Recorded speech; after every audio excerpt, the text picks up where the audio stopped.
किसी सफलता के पीछे किसी न किसी शख्स का हाथ होता है। तो भिलाई निगम इलेक्शन में भी एक शख्स थे जिनका बड़ा हाथ था, पर्दे के पीछे काम करते रहे, कभी कभी फ्रंट में भी आए, लेकिन पर्दे के पीछे ज़्यादा होकर ज़्यादा काम किए उन्होंने। नाम है धर्मेंद्र यादव। कोई पहचान के मोहताज नहीं है। प्रदेश कांग्रेस कमेटी के पूर्व सचिव रहे, विधायक देवेंद्र यादव के बड़े भाई हैं।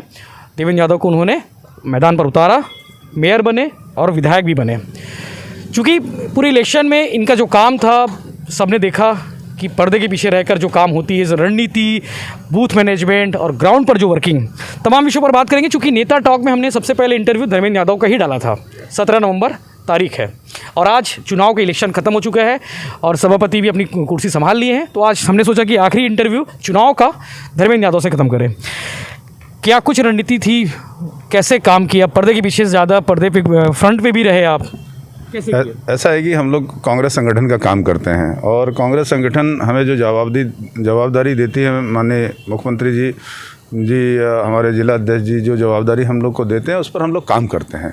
काम करने का यही है रणनीति कि हमारा एक क्लियर फोकस था कि हमारे नेता माननीय मुख्यमंत्री जी ने पिछले 3 वर्ष में इतना काम किया है, जनहित योजनाओं को लाए, उस योजनाओं को ज़मीन तक हमको पहुंचाना है और उन योजनाओं को ज़मीन तक हमने पहुंचाने में सफल भी हुए हैं, जिसके कारण जनता ने अपार समर्थन देते हुए यहाँ हमारी शहर में सरकार बनी।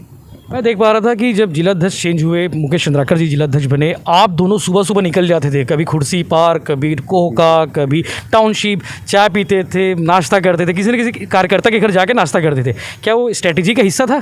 देखिए, कार्यकर्ता यही चाहता कि हमारे जो नेता हैं वो हमारे से मेल मुलाकात हो, उनके साथ बैठें, उनके साथ खाना खाएँ, उनके साथ नाश्ता करें। तो वही एक कड़ी है कि हम अपने कार्यकर्ताओं के घर जाके खाना भी खाते थे, चाय भी पीते थे, बैठते थे भी, 1 to 1 बात भी करते थे, बूथ मैनेजमेंट का भी काम करते थे माननीय हमारे अध्यक्ष मुकेश चंद्राकर जी और हम विधायक देवेंद्र यादव जी।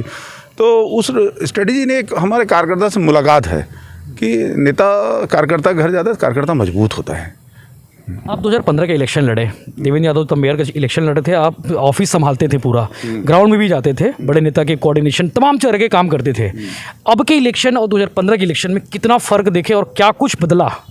2015 का इलेक्शन डायरेक्ट महापौर का इलेक्शन होता था और 2015 के इलेक्शन में युवा महापौर का जो एक दौर चला था और उसमें माननीय हमारे जो प्रदेश अध्यक्ष थे उस समय भूपेश भैया ने बहुत विश्वास के साथ देवेंद्र यादव को टिकट दिया, छोटे भाई को, और 46,000 मतों से वो जीते, जिसमें जनता का अपार समर्थन रहा है। और अब इस चुनाव में क्योंकि पार्षद के द्वारा महापौर चुनना है, पार्षदों द्वारा हमारे कांग्रेस के जितने भी लीडर थे 70 वार्ड में, उन्होंने पिछले 3 साल में जो कांग्रेस के हमारे पार्षद जीते हैं, उन्होंने चाहे सरकार की योजना हो, चाहे वैक्सीनेशन का मामला हो, चाहे पट्टे का मामला हो, चाहे दाई दीदी क्लिनिक का मामला, सब में उन्होंने बढ़ चढ़कर का काम किया।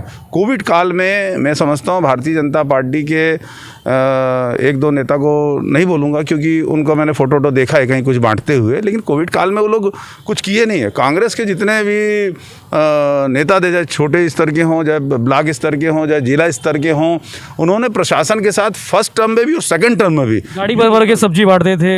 हाँ, लगभग मैंने ही कहा जाए तो मुझे याद ही नहीं है कितना टन सब्जी बांटा हूँ मैं। राशन की बोरी आती थी, की बोरियां बांटा हूँ। मतलब मैं इसलिए हम लोग कांग्रेस के लोग को जनता ने प्यार किया कि तकलीफ के समय में ये घर से निकले, जब लोगों को अपने जान के लिए परवाह के लिए घर में घुस रहे थे, तब हम लोग निकल के हमारे कांग्रेस भिलाई के जितने भी वार्ड स्तर के लीडर हैं जो आज पार्षद का भी चुनाव लड़े हैं, उस हमारे मेरे छोटे भाई देवेंद्र महापौर थे, वो हम लोग सब प्रभावित हो गए थे। तो उन्हें सेवा को देखा और सेवा पे मुहर लगाई। हाँ, सेवा पे मुहर लगाई और हमारे सेवा के साथ साथ हमारी सरकार की योजनाओं पे मुहर लगाई।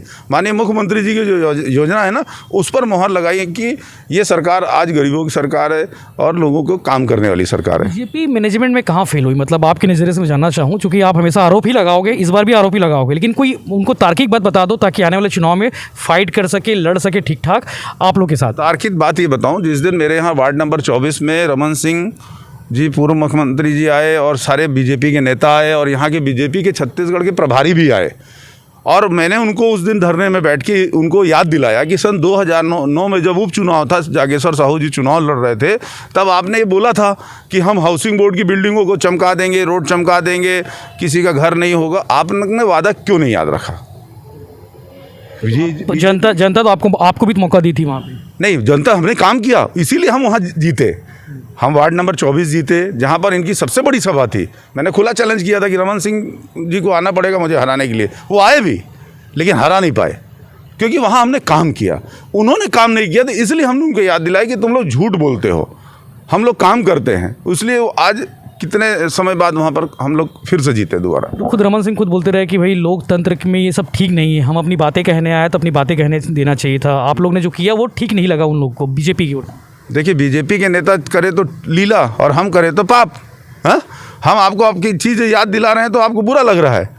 आप भी हमें याद दिलाइए ना कि हाँ, आपने काम नहीं। हमारे सरकार ने 36 घोषणा पत्र में दिया था विधानसभा में, 28 हमने कंप्लीट कर दिया है, बाकी और भी अभी 1.5 साल में कंप्लीट हो जाएंगे। आज ही हमारे माननीय मुख्यमंत्री जी ने कहा कि 1.5 साल के अंतर्गत चाहे पट्टे का मामला हो, चाहे ज़मीन का मामला हो, राशन कार्ड का मामला हो, आज उसको आपको करना है। आज से हमारा मिशन पहले भी चालू था, टारगेट पे काम और टारगेट में हम लोग काम करेंगे, लोगों की जनहित में काम करेंगे। लेकिन आप लोग लगातार 2 बार किए विरोध। कहीं ऐसा तो नहीं कि देवेंद्र यादव का विरोध जो वार्ड नंबर 35, 36, 34 में हुआ था, उसका बदला लेने के लिए आप लोगों ने ग्राउंड पर उतरे? बदले की राजनीति नहीं करता मैं, बदले की राजनीति बीजेपी की ओर से हुई थी। नहीं, बदले की राजनीति बीजेपी वाले करते हैं। मैं 2 बार, आप लोग 2 बार किए, बीजेपी ने शुरुआत 1 बार की। नहीं, मैं बदले की राजनीति नहीं करता। मैंने कभी आज तक बदले की राजनीति नहीं की, बहुत सॉफ्ट राजनीति करता हूँ भले। लेकिन वो हाउसिंग बोर्ड का एक ऐसा बड़ा मामला था जिसको मैंने उनको याद दिलाया, और जब तक वो थे तब तक मैं था, उसके बाद मैं उठ के चला गया। आप नगर पालिका परिषद खैरागढ़ के भी प्रभारी थे, भिलाई निगम का भी इलेक्शन था, रिसाली का इलेक्शन था, चूँकि आप तो भिलाई पे फोकस ही रहे, तो दोनों चीज़ कैसे मैनेज करते थे? वो वर्किंग बताओ, शेड्यूल बताओ। एक बार चर्चा कर रहे थे कि बोले सुबह निकलता हूँ, रात को आता हूँ, फिर यहाँ काम, वो बताओ। मैं सुबह 6 बजे करीब उठ जाता था, और उठने के बाद लगभग 6:30-7 तक तैयार हो जाता था। तैयार होने के बाद फिर भिलाई का जितना, या नहीं भी तैयार हो पाया तो हाउसिंग बोर्ड या पूरे बेल्ट में घूम के 9, साढ़े 9 बजे तक घर आ जाता, 10 बजे तक खाना वाना खाया, नहाया, और उसके बाद फिर निकल जाता था कुछ और देर। फिर 12 बजे से लेकर रात को 12 बजे तक खैरागढ़ में रहता था। 12:30-1 बजे करीब सोता था। एक दिन मेरे साथ आनंद ओझा जी INH न्यूज़ के जो यहाँ रिपोर्टर है, वो मेरे साथ खैरागढ़ गए थे कि CM साहब का कार्यक्रम था। तो वो मैं जब डब्बा निकाला तो वो मेरे साथ वो भी खाना खाए। बोले भैया गाड़ी में खाना खा रहे हो? मैंने भाई सुबह 6 बजे से उठ रहा हूँ, रात को 1 बज रहा है, गली में गाड़ी में खाना खा रहा हूँ, लेकिन जीतना है। और खैरागढ़ की जनता ने माननीय मुख्यमंत्री जी के योजनाओं पर ठप्पा लगाया। और क्योंकि वहाँ पर रमन सिंह जब तक मुख्यमंत्री थे 15 साल, वहाँ पर उनके भांजे का आतंक था, और मैंने खुली चुनौती दी थी कि मामा भांजे का आतंक यहाँ खैरागढ़ से ख़त्म करके जाऊँगा।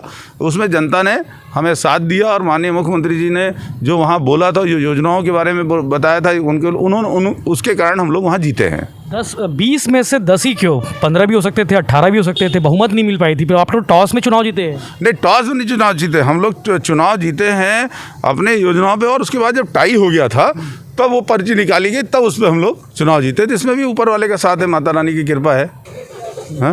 मेरा लास्ट इंटरव्यू था 17 नवंबर को, तब मैंने आपसे पूछा था कि पार्षद चुनाव लड़ोगे या नहीं लड़ोगे। हाँ। अब सवाल बदल जाता है। हाँ। विधानसभा चुनाव है आगे 2023 में। हाँ। क्या धर्मेंद्र यादव वैशाली नगर के प्रत्याशी होंगे? नहीं, कभी नहीं होंगे। मेरे घर से सिर्फ एक व्यक्ति चुनाव लड़ेगा, वो है देवेंद्र यादव।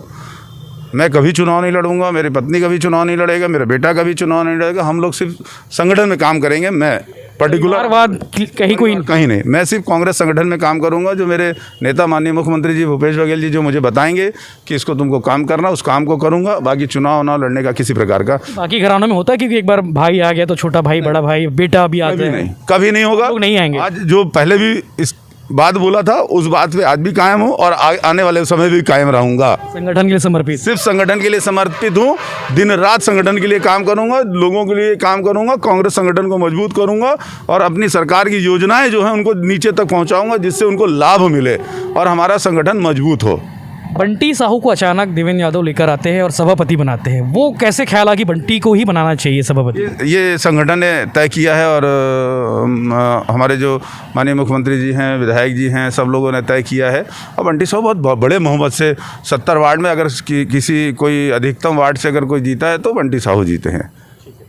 तो ये थे धर्मेंद्र यादव, जिनका कहना है, जिन्होंने पूरी स्ट्रेटेजी बताई, पूरी जो प्लानिंग बताई कि वो कैसे चुनाव लड़े, कैसे चुनाव उन्होंने लड़ाया। खैरागढ़ के चूँकि प्रभारी भी थे, तो दिनचर्या जो कि उनकी थी जो 2 महीने की, वो काफ़ी बदल चुकी थी। तो इस तरह के बाकी इंटरव्यूज़ और बाकी खबरों से अपडेट रहने के लिए जुड़े रहिए भिलाई टाइम्स से। सब्सक्राइब करना ना भूलें।